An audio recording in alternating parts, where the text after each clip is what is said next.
ವಿಶ್ವ ಮಾದಕ ದ್ರವ್ಯಗಳ ವಿರೋಧಿ ದಿನದ ಅಂಗವಾಗಿ ವಿದ್ಯಾರ್ಥಿಗಳ ಬೃಹತ್ ಜಾಗೃತಿ ಮೆರವಣಿಗೆಯನ್ನ ಕೊರಟಗೆರೆ ಪಟ್ಟಣದ ಪ್ರಮುಖ ರಸ್ತೆಯಲ್ಲಿ ನಡೆಸಲಾಯಿತು. ಮೆರವಣಿಗೆ ಮುಖೇನ ಸಾರ್ವಜನಿಕರಲ್ಲಿ ಜಾಗೃತಿಯನ್ನ ವಿದ್ಯಾರ್ಥಿಗಳು ಮೂಡಿಸಿದರು. ತಾಲೂಕು ದಂಡಾಧಿಕಾರಿಗಳು ಹಾಗೂ ಪೊಲೀಸ್ ಇಲಾಖೆಯ ಸಹಯೋಗದೊಂದಿಗೆ ಜನಜಾಗೃತಿ ಮೆರವಣಿಗೆಯನ್ನ ನಡೆಸಲಾಗಿದೆ. ಪಟ್ಟಣದ ಜೂನಿಯರ್ ಕಾಲೇಜು ಮೈದಾನದಿಂದ ಕೆಎಸ್ಆರ್ಟಿಸಿ ಬಸ್ ಸ್ಟ್ಯಾಂಡ್ ಹೊರಗೆ ಮೆರವಣಿಗೆ ಮುಖೇನ ಮಾದಕ ವಸ್ತುಗಳ ಸೇವನೆಯ ವಿರುದ್ಧವಾಗಿ ಘೋಷಣೆ ಕೂಗುತ್ತಾ ಕೆಎಸ್ಆರ್ಟಿಸಿ ಬಸ್ ನಿಲ್ದಾಣದಲ್ಲಿ ಪ್ರತಿಜ್ಞಾ ವಿಧಿ ಬೋಧಿಸಿದ್ದ ತಾಲೂಕು ದಂಡಾಧಿಕಾರಿಗಳು, ಪೊಲೀಸ್ ಅಧಿಕಾರಿಗಳು, ಸ್ಕೌಟ್ ಅಂಡ್ ಗೈಡ್ಸ್ ವಿದ್ಯಾರ್ಥಿಗಳು ಮತ್ತು ಶಿಕ್ಷಕರು. 58% 60% ಮಂದಿ ಯುವಕರಿರುವ ಕಾರಣ ಯುವ ಭಾರತ ಅಂತಾರೆ. ಭಾರತ ವಿಶ್ವದಲ್ಲಿಯೇ ಯುವ ಬಲಿಷ್ಠ ಸದೃಢ ರಾಷ್ಟ್ರ ಅಂತ ಗುರುತಿಸಿಕೊಂಡಿದೆ.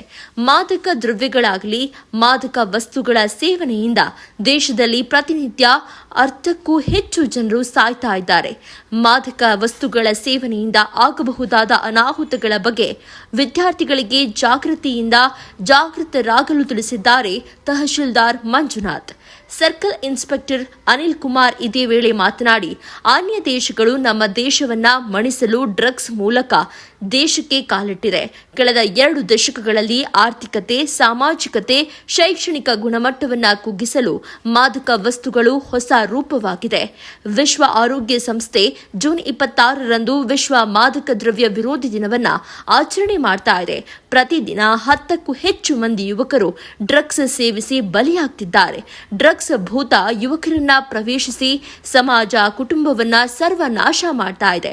ವಿದ್ಯಾರ್ಥಿಗಳು ಪ್ರತಿಜ್ಞೆಯನ್ನ ಪ್ರತಿದಿನ ಅನುಸರಿಸಿ ನಡೆದ ದೇಶದ ಉತ್ತಮ ಪ್ರಜೆಗಳಾಗಲಿ ಹೊರಹೊಮ್ಮಬೇಕು ಅಂತ ಈ ವೇಳೆ ತಿಳಿಸಿದರು. ಇನ್ನು ಈ ವೇಳೆ ಕೊರಟಗೆರೆ ಪೊಲೀಸ್ ಠಾಣೆಯ ಸಬ್ ಇನ್ಸ್ಪೆಕ್ಟರ್ ತೀರ್ಥೇಶ್, ಪೊಲೀಸ್ ಸಿಬ್ಬಂದಿ, ಸ್ಕೌಟ್ಸ್ ಅಂಡ್ ಗೈಡ್ಸ್ ಅಧ್ಯಕ್ಷರು, ಉಪಾಧ್ಯಕ್ಷರು, ಶಿಕ್ಷಕರು ಹಾಗೂ ವಿದ್ಯಾರ್ಥಿಗಳು ಸೇರಿದಂತೆ ಇತರರು ಉಪಸ್ಥಿತರಿದ್ದರು. ಎಲ್ಲರಿಗೂ ನಮಸ್ಕಾರ. ಎಲ್ಲರೂ ಕೇಳಿಸ್ತಾ ಇದೆಯಾ? ಸ್ವಲ್ಪ ಹಿಂದೆ ಬನ್ನಿ.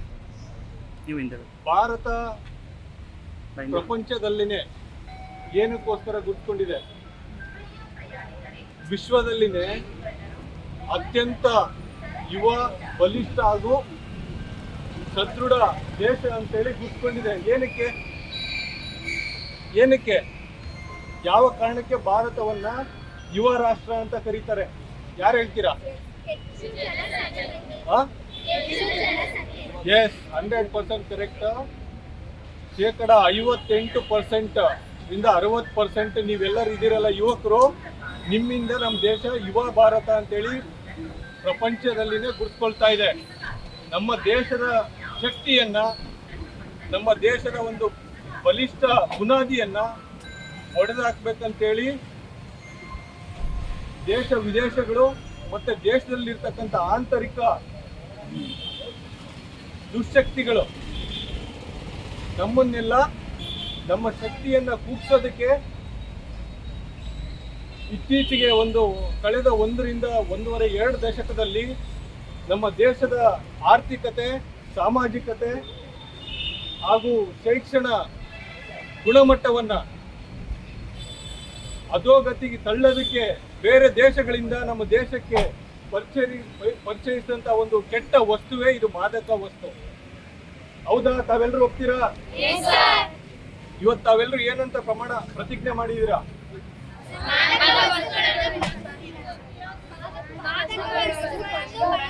ಹೌದು. ಇವತ್ತು WHO ಅಂದ್ರೆ ವರ್ಲ್ಡ್ ಹೆಲ್ತ್ ಆರ್ಗನೈಸೇಷನ್, ವಿಶ್ವ ಆರೋಗ್ಯ ಸಂಸ್ಥೆ ಜೂನ್ 26ರಂದು ವಿಶ್ವ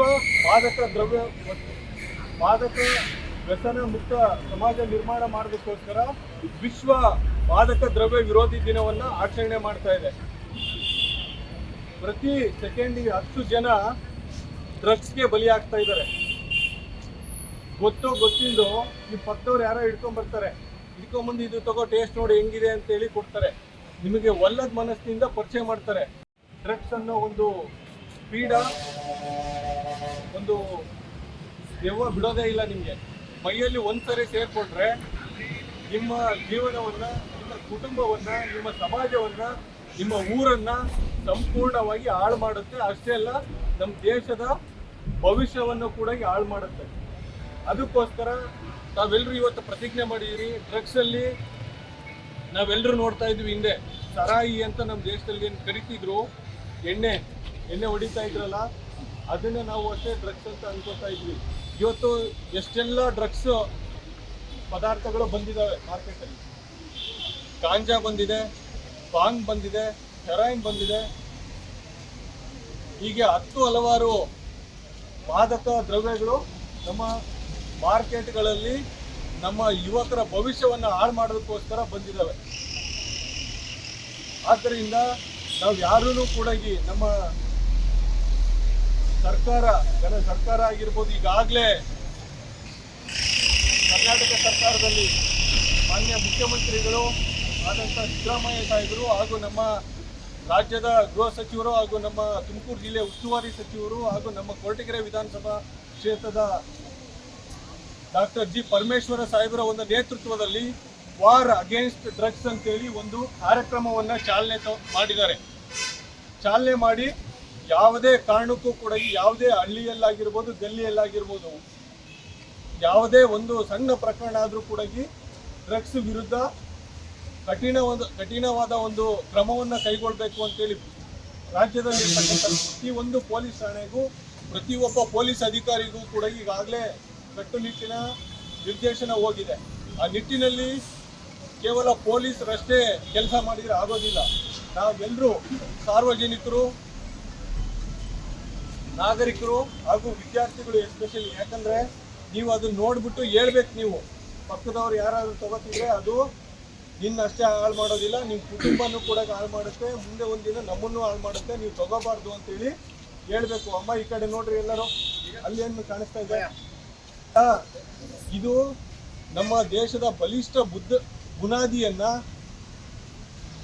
ಅಲಿಗಾಡಿಸ್ಬೇಕು, ವೀಕ್ ಮಾಡಬೇಕು ಅಂತೇಳಿ ಶತ್ರು ರಾಷ್ಟ್ರಗಳು ನಮ್ಮ ದೇಶದಲ್ಲಿ ಹೆಚ್ಚಿನ ಸಂಖ್ಯೆಯಲ್ಲಿ ಅದನ್ನ ತಂದು ಕಳಿಸ್ತಾ ಇದ್ದಾರೆ.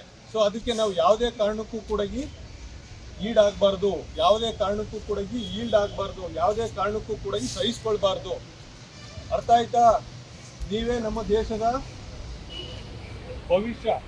ಸೊ ನೀವು ನಿಮ್ಮಿಂದಲೇ, ನನ್ನಿಂದಲೇ ಈ ಒಂದು ವಾರ್ ಅಗೇನ್ಸ್ಟ್ ದ ಡ್ರಗ್ಸ್ ಯುದ್ಧವನ್ನ ನಮ್ಮಿಂದಲೇ ಪ್ರಾರಂಭ ಮಾಡೋಣ ಮಾಡಿ ನಿಮ್ಗೆಲ್ಲ ಅವೇರ್ನೆಸ್ ಕೊಡ್ತಾ ಇದೀವಿ. ಅಂದ್ರೆ ಯಾವ್ದು ಕೆಟ್ಟದ್ದು ಅನ್ನೋದನ್ನ ಸ್ಕೂಲಲ್ಲಿ ಮತ್ತೆ ಬೇರೆ ಕಡೆ ಎಲ್ಲ ನೀವು ಹೇಳ್ಕೊಡ್ತಾ ಇರ್ತಾರೆ.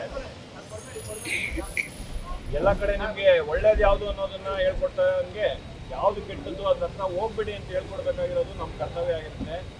ಸಾಹೇಬ್ರು ಹೇಳ್ದಂಗೆ ನಮ್ಮ ದೇಶದ ಭವಿಷ್ಯ, ನಾಳೆ ನೀವು ಪ್ರೈಮ್ ಮಿನಿಸ್ಟರ್ ಆಗ್ಬೋದು, ಪ್ರೆಸಿಡೆಂಟ್ಗಳಾಗ್ಬೋದು, ಮಿನಿಸ್ಟರ್ಗಳಾಗ್ಬೋದು, ಯಾವ್ದಾಗ್ತಿರೋ ನಮ್ಗೆ ಗೊತ್ತಿರೋದಿಲ್ಲ. ಯಾರೋ ಒಬ್ಬ ನಮ್ಮ ಹೊರ ದೇಶದವರು ನಮ್ಮಲ್ಲಿ ಯುದ್ಧ ಗೆಲ್ಲಕ್ಕೆ ಆಗ್ತೀರಾ, ಈ ಹಿಂದಿನ ಭಾಗದಿಂದ ನಮ್ಮಲ್ಲಿ ಯುದ್ಧ ಮಾಡ್ಬೋದು. ನಮ್ಮ ದೇಶದ ಬಲ ಏನು ಅಂದರೆ ಯುವಕರನ್ನ ಹಾಳು ಮಾಡ್ಬೋದು ಅಂದ್ಬಿಟ್ಟು ಒಂದು ಟೆರರಿಸಮ್ನ ಮಾಡ್ತಾ ಇರ್ತಾರೆ. ಆ ಟೆರರಿಸಮ್ನ ಒಂದು ಭಾಗನೇ ಈ ಡ್ರಗ್ಸು ಅಥವಾ ಈ ಮಾದಕ ದ್ರವ್ಯಗಳನ್ನ ನೀಡೋದು. ಇದು ನಿಮಗೆ ಫಸ್ಟು ಸುಲಭವಾಗಿ ಸಿಗುತ್ತೆ, ನಂತರ ಭಾಳಷ್ಟು ಕಷ್ಟಪಡಬೇಕಾಗುತ್ತೆ. ಈ ದ್ರವ್ಯ ಸಿಕ್ಕಿದ್ದಾಗ ಅದಕ್ಕೆ ಅದು ಪಡಿಬೇಕು ಅನ್ನೋ ಹಂಬಲದಲ್ಲಿ ನೀವು ಕಳ್ಳತನ ಮಾಡ್ಬೋದು, ಡಕಾಯಿತಿ ಮಾಡ್ಬೋದು, ಕೊಲೆ ಮಾಡ್ಬೋದು. ಈ ಥರ ಭಾಳಷ್ಟು ಪ್ರಕರಣಗಳು ನಮ್ಮ ದೇಶದಲ್ಲಿ ಪ್ರತಿ ದಿವಸ ನಡೀತಾ ಇರುತ್ತೆ. ನಮ್ಮ ದೇಶದಲ್ಲಿ 7.5 ಕೋಟಿಯಷ್ಟು ಸ್ಟ್ಯಾಟಿಸ್ಟಿಕ್ಸ್ ಪ್ರಕಾರ 7.5 ಕೋಟಿಯಷ್ಟು ಯುವಕರು ಯುವತಿಯರು ಮಾದಕ ದ್ರವ್ಯಕ್ಕೆ ತುತ್ತಾಗಿದ್ದಾರೆ. ಪ್ರತಿ ದಿವಸ 10 ಜನ ಡ್ರಗ್ಸ್ ಇಲ್ಲಿಂದ ಪ್ರಾಣ ಕಳ್ಕೊತಾ ಇದ್ದಾರೆ. ದಯಮಾಡಿ ನೀವು ಯಾರು ಆ ಮಾದಕ ದ್ರವ್ಯ ಏನು ಇದೆ ಅದ್ರ ವಿರುದ್ಧ ಹೋರಾಟ ಮಾಡೋಣ ಹೊರತು ಲೈಫ್ ಈಸ್ ಇಂಪಾರ್ಟೆಂಟ್. ಈಗ ಲೈಫ್ ಬೇಕೇ ಹೊರತು ಡ್ರಗ್ಸ್ ಬೇಡ. ದಯವಿಟ್ಟು ಈ ಏನು ನೀವು ಪ್ರತಿಜ್ಞೆ ಮಾಡಿದಿರಿ ಅದನ್ನು ಮನಸ್ಸಲ್ಲಿ ಇಟ್ಕೊಂಡು ಇವತ್ತೊಂದು ದಿವಸಕ್ಕೆ ಮಾತ್ರ ಅದನ್ನು ಪಾಲಿಸ್ತೀರಾ, ನಿತ್ಯ ನಿಮ್ಮ ಜೀವನದ ಪೂರ್ತಿ ನೀವು ಆಗ್ತೀವಿ ನಿಮ್ಮ ಸುತ್ತ ಇರೋರಿಗೂ ಪಾಠ ಮಾಡಿ ಇದರಿಂದ ದೂರ ಇಡುತ್ತೀರಿ ಅಂತ ಅಂದ್ಕೊಂಡು ಇದಕ್ಕೆ ಪ್ರೊಫೆಷನ್ಗೆ ತಾವೆಲ್ಲ ಬಂದು ನಮಗೆ ಸಪೋರ್ಟ್ ಮಾಡಿದ್ದಕ್ಕೆ ಧನ್ಯವಾದ.